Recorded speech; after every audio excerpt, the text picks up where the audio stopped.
여러분, 동네를 거닐다 보면 밤에도 불이 들어오지 않고 텅 비어있는 집들을 보신 적 있으신가요? 한때는 누군가의 소중한 보금자리였을 이 집들이 이제는 대한민국 부동산 시장의 불편한 진실을 보여주는 유령의 집으로 변해가고 있습니다. 그런데 이상하죠? 이렇게 텅 빈 집들이 늘어나는 동안에도 서울과 수도권은 여전히 내 집 마련의 꿈을 꾸기 힘들 정도로 투기 과열에 시달리고 있습니다. 그리고 이런 혼란 속에서 가장 논란의 중심에 서는 것이 바로 해외에서 유입된 자본, 특히 중국인들이 소유한 주택이라는 그림자입니다. 과연 이들의 투자는 우리 부동산 시장에 활력을 불어넣고 있을까요? 아니면 오히려 또 다른 문제와 불평등을 야기하고 있을까요? 자, 그럼 지금부터 대한민국 곳곳에 잠든 유령의 집이 보내는 경고와 그 속에 얽힌 복합적인 쟁점들, 중국인 자본 유입의 어두운 면과 그 비밀을 함께 파헤쳐 봅시다.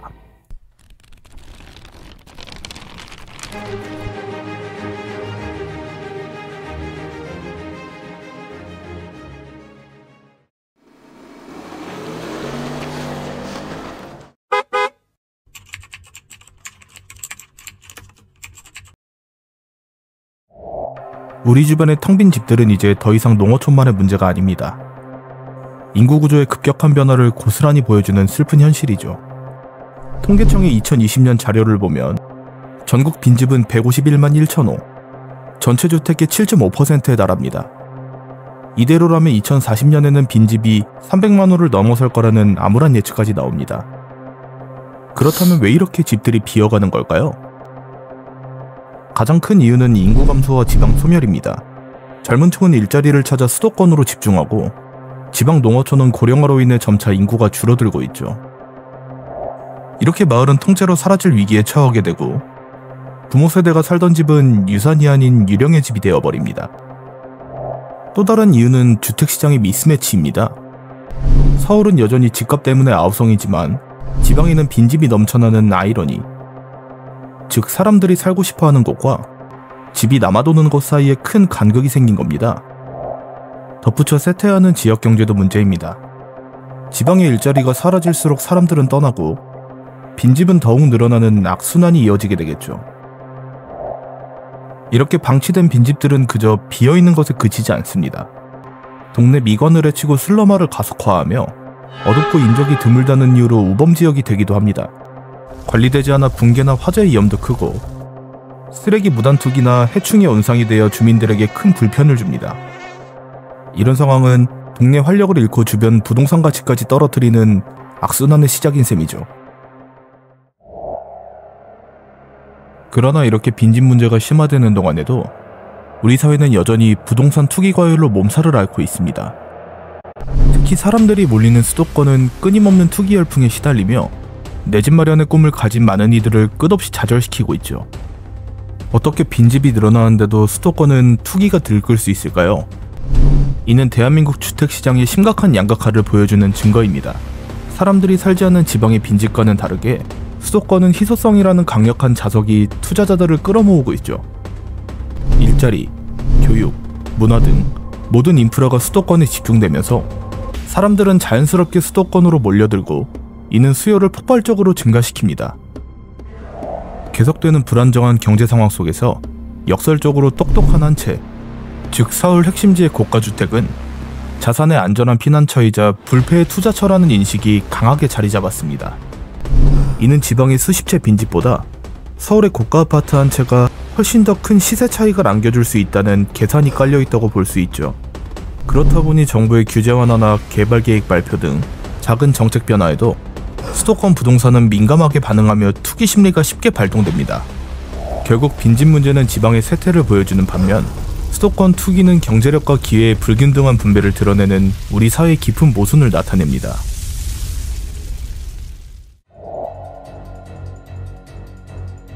이런 수도권 투기 열풍 속에서 가장 뜨거운 논란의 중심에 있는 것이 바로 해외 자본, 그 중에서도 중국인 자본의 유입입니다. 법원 등기 자료와 국토교통부 데이터를 보면 이들의 존재감이 심상치 않습니다. 2025년 기준 외국인 전체 국내 소유주택 중 중국 국적자의 비중이 56%로 압도적인 1위를 차지합니다. 이는 전체 외국인 매수의 절반 이상을 차지하며 2025년 상반기에만 이전 대비 3,500여 건이나 증가했음을 확인할 수 있습니다. 여기서 주목할 점은 경기 안산시와 부천시 등 특정 지역의 빌라나 오피스텔에 중국인 매수가 집중되는 현상입니다. 이렇게 특정 지역에 중국인 자본이 집중되면 매수세가 과열되어 해당 지역의 부동산 가격이 비정상적으로 급등하게 되고, 이는 외국인 갭 투자로 이어져 원래 살던 한국 주민들의 주거비용 부담을 폭증시키고 내 집 마련의 꿈을 앗아가게 되죠. 이미 특정 아파트 단지에서는 중국인 공동매수자가 대거 발생해 가격이 치솟는 사례가 여러 번 보도된 바 있습니다. 현재 국내에서는 외국인, 특히 중국인 부동산 취득 시 자금 출처 조사가 내국인에 비해 상대적으로 느슨하다는 비판이 제기됩니다. 이로 인해 불법 자금이 유입될 가능성은 물론 내국인에게는 엄격한 규제가 적용되지만 외국인에게는 예외가 적용되는 역차별 논란은 국민적 위화감과 불만을 키웁니다. 이런 식으로 투기성 외국 자본이 유입된 지역은 그로 인해 상업시설이 변화하고 물가가 상승하면서 원주민들이 내몰리는 이른바 젠트리피케이션 현상이 발생하기도 하죠.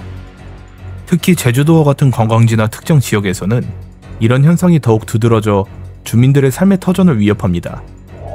결국 중국인 자본의 유입은 부동산 양극화 문제를 해결하기는커녕 투기적 요소로 인해 수도권 주택시장을 왜곡하고 사회적 갈등을 유발하는 어두운 그림자를 들이우고 있는 겁니다. 이러한 복잡한 현실 속에서 우리 정부도 빈집 문제와 외국인 부동산 취득 문제에 대한 정책적 해법을 찾기 위해 고심하고 있습니다. 정부는 빈집 정비 사업이나 농어촌 주거환경 개선 사업 등을 통해 노후 빈집 철거 및 재생, 그리고 활용을 지원하고 있습니다. 그리고 국토부는 지자체 빈집 정비 지원 사업 대상 지역 22곳을 선정해 119억 원의 국비를 지원하는 등 노력을 기울이고 있죠. 하지만 외국인 자본의 투기적 매입 문제는 기존의 틀로는 해결하기 어렵다는 지적입니다. 외국인 투자를 무조건 막는 것은 국제적인 관행에 어긋나고 필요한 외자 유치를 저해할 수 있어 정부는 신중할 수밖에 없습니다. 그러나 무분별한 투기로 인한 사회적 부작용 또한 관가할 수 없다는 딜레마에 직면해 있죠. 정부는 이제 보다 과감하고 실효적인 정책으로 투기적 외국인 자본에 대응하고 자국민 주거 안정이라는 근본적인 가치를 지켜야 할 때입니다. 국회에서는 외국인 주택 취득 시 토지거래 허가구역처럼 실거주 의무를 부과하거나 외국인 부동산 취득 통계를 더욱 투명하고 상세하게 공개하라는 목소리가 높아지고 있습니다. 이미 제주도에서는 투자이민제 조건 강화 등 규제를 시작하기도 했죠. 하지만 단순히 규제만 할 것이 아니라 지역경제 활성화나 빈집 재생에 실제로 기여하는 건강한 외국인 투자를 선별적으로 유치할 수 있는 인센티브와 제도적 장치 마련도 필요합니다. 결국 빈집과 투기 과열은 부동산 시장의 고질적인 문제이자 사회적 양극화의 단면입니다. 안정적인 주택 공급, 투기 세력에 대한 단호한 대응, 그리고 투명한 부동산 시장 조성을 위한 근본적인 대책 마련이 시급합니다. 빈집은 더 이상 집이 비었다라는 단순한 문제가 아닙니다.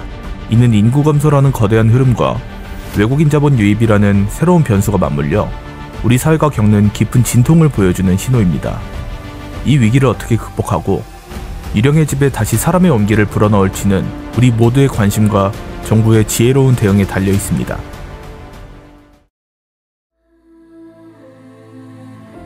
오늘 우리는 대한민국에 늘어나는 빈집 문제와 수도권 투기 과열 현상, 그리고 그 속에 숨겨진 중국인 자본 유입이 이 시장에 어떤 어두운 그림자를 들이우고 있는지 심층적으로 분석했습니다. 이 빈집 문제와 투기 과열 해결을 위해 어떤 정책적 접근이 필요하다고 생각하시나요? 그리고 중국인 자본의 부동산 투기 의혹에 대해서는 어떻게 바라봐야 할까요? 댓글로 여러분의 의견을 나눠주세요. 투기성 외국인 매입을 강하게 규제해야 한다거나 빈집을 창의적으로 활용할 새로운 아이디어가 필요하다는 등 다양한 생각과 경험을 공유해 주시면 좋겠습니다. 여러분 한 분 한 분의 목소리가 모여 변화를 만들 수 있습니다. 오늘 랜덤 프락셀의 이야기는 여기까지입니다. 구독과 좋아요를 응원 부탁드리며 다음에는 더 의미 있는 영상으로 찾아뵙겠습니다. 감사합니다.